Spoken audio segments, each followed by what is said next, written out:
Jack, come here, other room, come on, over, keep moving, you're almost there. I need a little bit of help.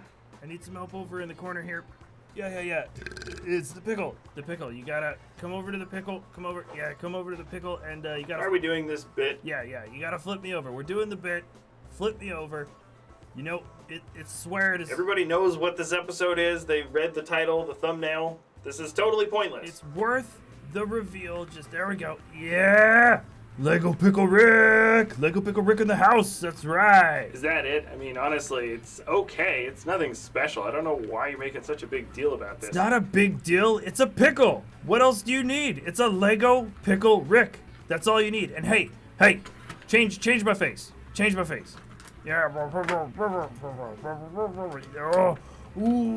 Oh yeah! Ooh, I got a second expression! Ooh, you think you're a big man now? Yeah, that's what I'm talking about. Ooh, all right. I'm LEGO Pickle Rick.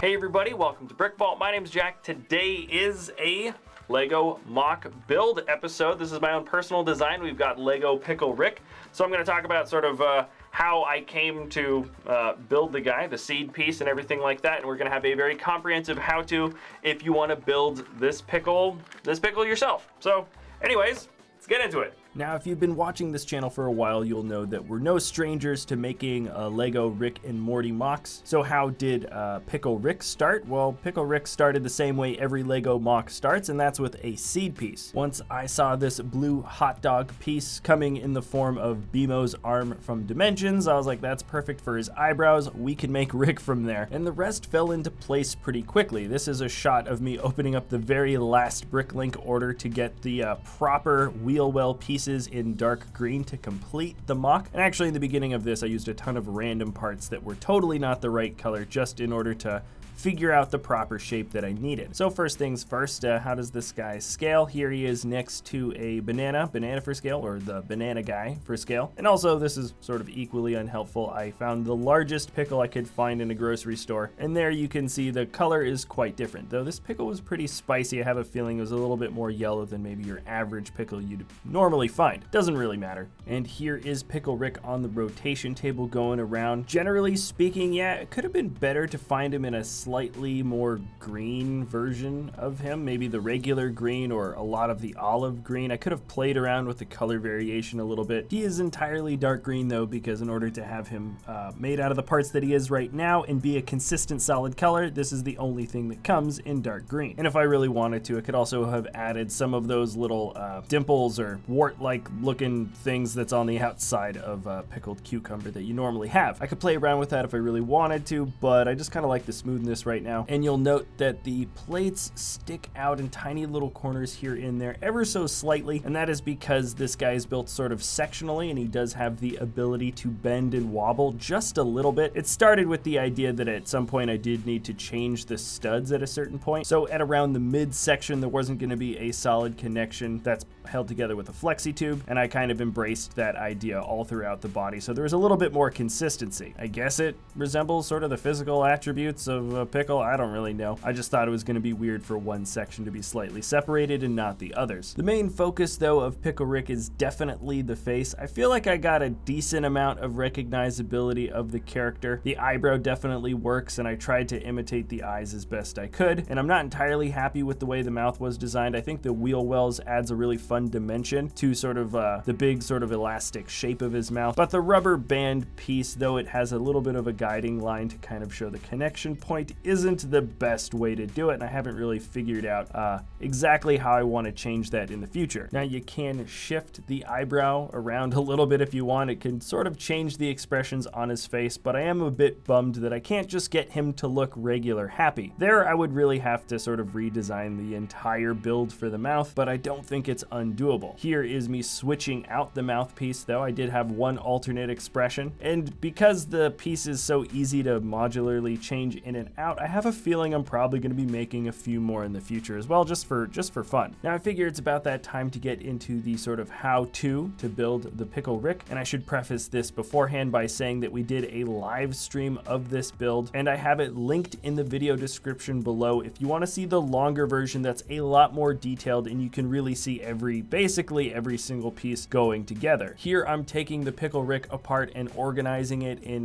sort of a logistical way. There's certain special pieces that are slightly different shapes that go around Pickle Rick's face, and then once we get to sort of the bottom half of the pickle, all the parts are pretty darn uniform. So starting really quick, going through piece by piece, this is the panel that is right at the bottom of the pickle, right before we get to the round edge. It's a little bit inverted inwards, but the parts that make it up are very, very simple. The slopes that rest one plate in just sort of represent how the pickle is coming to a close. And then on the other side, these are the parts that go around the head. These are the two panels that are sort of on the back of the head. They have some extra green plate pieces just on the inside there. That's going to close off a little bit of a space gap and make it look a little nicer. And then these are the pieces that go against Pickle Rick's face, and there's sort of a specific color combination in order for those dark green and sort of regular green pieces to match up with the coloration on Pickle Rick's face right by the mouth and sort of the eyes where I'm pointing out. Now there are some flat tile pieces that go around the edges that are sort of opposite the slope panels that go around the body. Most of them are, 2x4 or 1x4 really, where you can see the external tile. There's that one longer piece, and that is going to be matching up with these sort of smaller panel pieces that goes right under Pickle Rick's mouth. There's also a couple of other little modified 2x4 pieces there that have just an extra clip piece. This also goes by the mouth and just closes off a little bit more of an inner gap. Now when you get closer to the edges of the pickle, the flat tile pieces turn into this piece. That's just so they fit a little bit better, but they serve pretty much the same function. There's 4 on the bottom side and just 1 on the top by the head. And now it's time to get into the body of the build. This is the base piece right here, and I pretty much shamelessly stole the design, or most of the same design, from the internal structure of how the thrusters are built on Mirko's gigantic Ewing mock that we have in the studio. This is almost the same kind of build, just slightly modified. And right here is where you can see that flexi tube that I was pointing out earlier. In between some of these sections, there is a little bit of space, so the whole thing can bend a little bit. And there are a few spots that have missing Technic pinholes, but those are intentional. Not every single one of those parts is supposed to have a little studded area to attach to. Now on their own, each one of these panels would be just sort of spinning around in a circle, and that means that everything that you see attaching here, each one of these plates is only attached by one stud each. Now I bet most of you are thinking that this is going to be super flimsy, but honestly, once everything is in place, and because there's just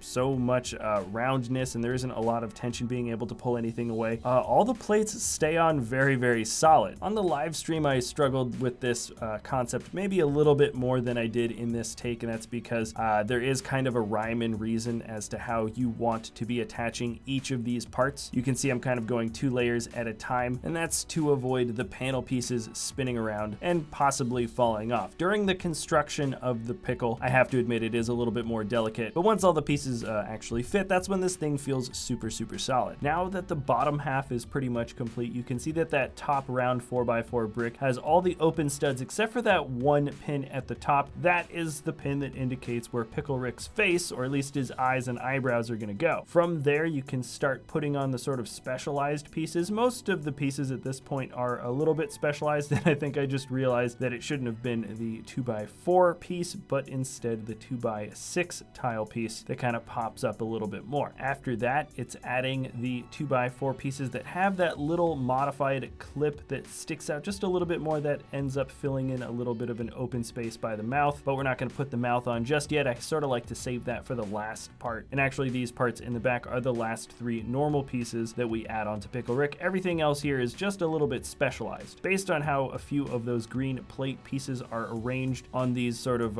rounded chunks, sort of indicate where each of the specialized parts are going to go. And then you can see a little bit clearer now how that color is going to match up with the green and the dark green. It fits in just behind those jumper pieces that hold in Pickle Rick's eyes. And once again, it's just 1 stud each for all of these parts, but everything seems to stay in place just fine. Now, most of the body is pretty much done, and I think it is definitely worth pointing out that the rounded parts that go on to make the top of the head are attached, I guess, illegally, because, well, they basically just don't fit into the studs all the way. The plates just barely kind of get in the way of the head sort of totally fitting on. So you have to press everything on just a little bit at first, and then once you have all 4 quarters attached, then you can kind of press everything down a bit in the middle, and they sort of press against each other, and they fit on actually quite tightly, just as tight, I think, if they were attached by the sort of full stud. Now, when I do the same thing at the bottom, let me speed it up a little bit, you can see that I mess it up a couple of times. Once again, you do have to get all 4 pieces on quite evenly, and then and only then when all 4 pieces are pushed in can you really press everything together as sort of a solid rounded top, and then everything should stay on just fine. And well, I think we're done. After that, it's just attaching the mouth or switching out the mouth if that's what you want to do. And of course, a lot of the inner workings of how some of these plates and the mouthpiece and the face pieces were made, I didn't bother to go over that. Once again, the live stream build is in the description below, and if you do want to know the sort of exact specifics on how every little part is made, including the internal structure, once again, links in the description below. Now that Pickle Rick is rebuilt, I gotta say he's pretty solid.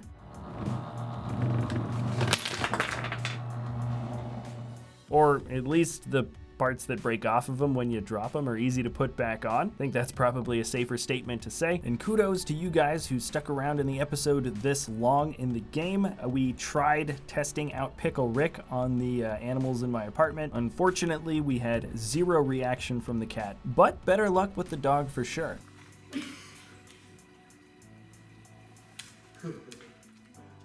All right, that's it for this episode, everybody. Thanks a lot for watching. I hope you enjoyed the how-to on how to put this guy together. And if you do like our content, you can always like this video or subscribe. And we'll see you next time at BrickVault.